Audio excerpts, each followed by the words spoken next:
is Lina. Currently I'm a case manager working at the London Cross Cultural Learner Center. We work with newcomers and refugees.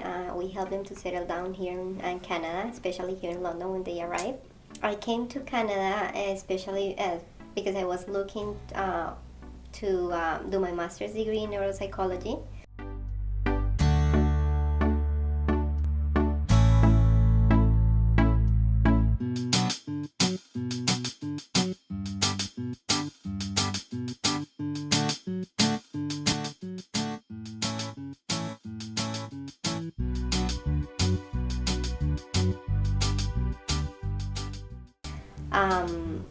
They have a very good program here, and then since my brother and my sister-in-law, they were living here, that made things a little bit easier to me, so I started doing all the research there, making calls, and it ended up that they told me just come here and then you can start, and they gave me an ID number, student ID number, everything, and access everything. So but when I came here and I was really like ready to start and excited and everything, it turned out they never mentioned anything about how expensive it was going to be, since I was an international student. And also on the phones when I was back in Colombia, they said, oh yeah, so bring all your courses descriptions, everything. I will try our best to just validate some of your previous courses and this and that, but that never happened.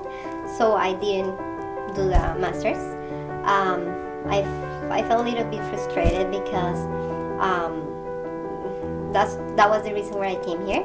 But well, on the positive side of the story, I met a Colombian guy who is now my husband.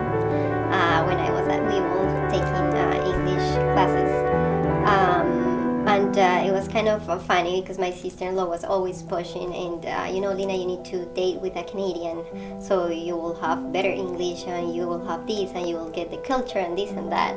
But I found out that I couldn't do it with a Canadian because we're different in terms of affection and culture, like food, everything, language.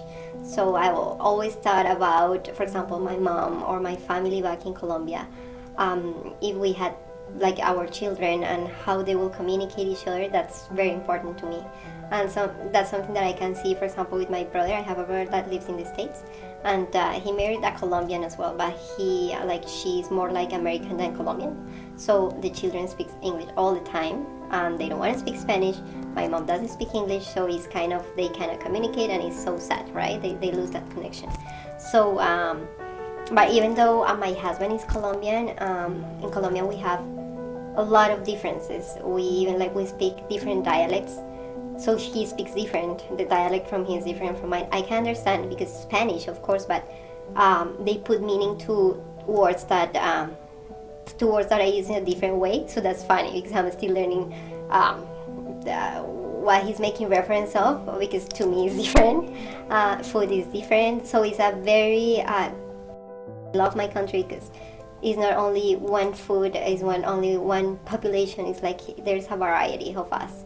So people look at me on the street, and it's really funny because they expect me to speak like English, like no accent. And as soon as I start speaking, they throw me a look like, where are you from?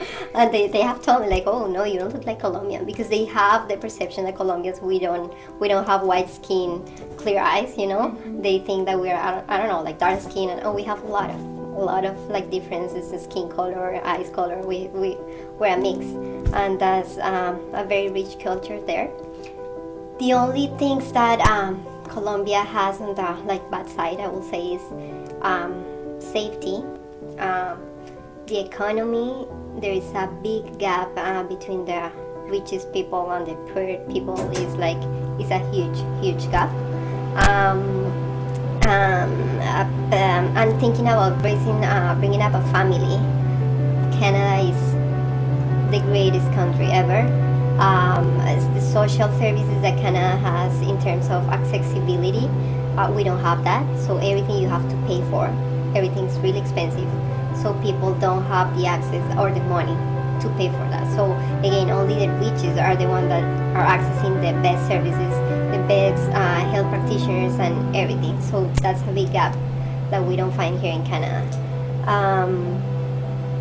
Also, I used to, I finished psychology back home, and there's also a difference there because when you finish your undergraduate, you are considered a doctor there. You don't have to go to a master's and then a PhD like it happens here.